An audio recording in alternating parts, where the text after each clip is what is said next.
দুইটি সময় স্বামী এবং স্ত্রী একান্তে মিলিত হলে আপনি ধনী হতে থাকবেন এবং আল্লাহ তাআলা আপনাদের সংসারের ওপর আপনাদের ঘরে রহমত নাজিল করতেই থাকবেন। এই ভিডিওটা প্রত্যেকটা পুরুষের জন্য অনেক উপকারী হতে যাচ্ছে।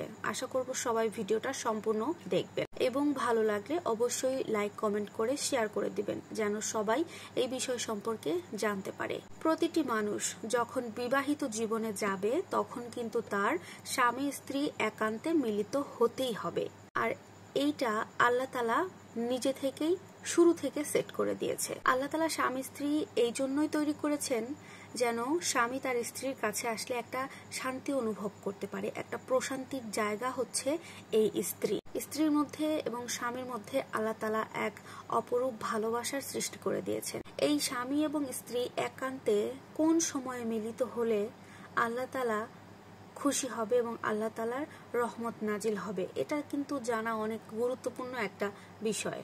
দুইটি সময় আমি আপনাদের সাথে শেয়ার করব, আর দুইটা সময়ের মধ্যে প্রথম সময় হচ্ছে রাতের বেলা আপনারা ঘুমিয়ে পড়বেন খুব দ্রুত এবং তাহাজ্জুদের নামাজের সময় আপনারা ঘুম থেকে উঠে যাবেন। তাহাজ্জুদ নামাজ পড়বেন, এরপরে আপনি ফজরের নামাজ পড়বেন। অনেকে হয়তোবা তাহাজ্জুদের নামাজ পড়েন না, সেই ক্ষেত্রে আপনি ফজরের নামাজটা পড়ে নিন। আর ঠিক ফজরের নামাজ শেষ করে আপনারা স্বামী এবং স্ত্রী যদি একত্রে মিলিত হন তাহলে আপনাদের উপরে আল্লাহ তাআলা খুশি হয়ে রহমত নাজিল করতে থাকবেন। আর এর কিছু কারণ আছে।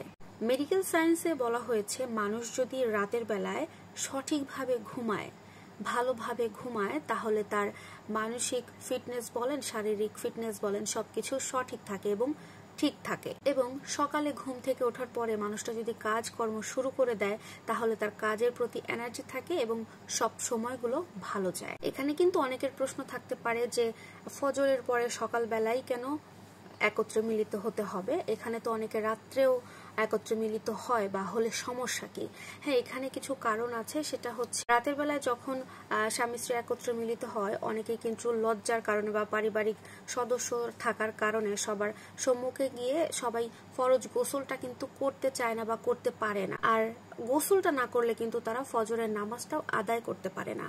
আর আমাদের নবীজি বলে গেছেন যে ব্যক্তি ফজরের নামাজ পড়বে না তার ঘর থেকে আল্লাহ তাআলা রহমত উঠিয়ে নেবেন। আর আপনার ঘর থেকে যদি রহমত উঠে যায় তাহলে আপনার ঘর থেকে শান্তি চলে যাবে, আপনি গরিব হতে থাকবেন। আর আপনি যদি ফজর নামাজের পরে স্ত্রীর সাথে স্বামী স্ত্রী একত্রে মিলিত হন তাহলে কিন্তু আপনার শারীরিক একটা ব্যায়ামও হয়ে যায়, এটা বিশেষজ্ঞরা বলেছেন, এবং আপনার শারীরিক ফিটনেসটাও কিন্তু ঠিক থাকবে। আর এর সাথে সারা দিন আপনি প্রফুল্ল অনুভব করবেন, আপনার মন মাইন্ড সবকিছু অনেক ফুরফুরে থাকবে। নাম্বার 2, দ্বিতীয় যে সময় আপনাদের সাথে শেয়ার করব সেটা হচ্ছে যখন আপনাদের স্বামী স্ত্রীর মধ্যে মন অনেক ভালো থাকবে বা প্রফুল্ল থাকবে, আপনার মনটা খুশি খুশি থাকবে, ঠিক সেই মুহূর্তে আপনারা স্বামী স্ত্রীরা একত্রে মিলিত হতে পারবেন।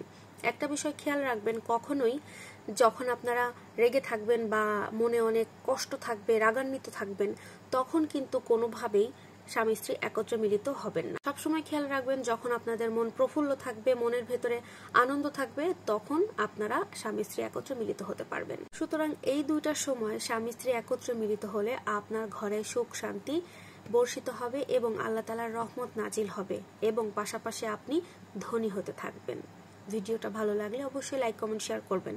আর আমার ভিডিওকেও নেগেটিভলি নেবেন না। আমার আজকের এই ভিডিওর প্রত্যেকটা কথা একটি হুজুরের ওয়াজ থেকে শুনে আপনাদের সাথে শেয়ার করা।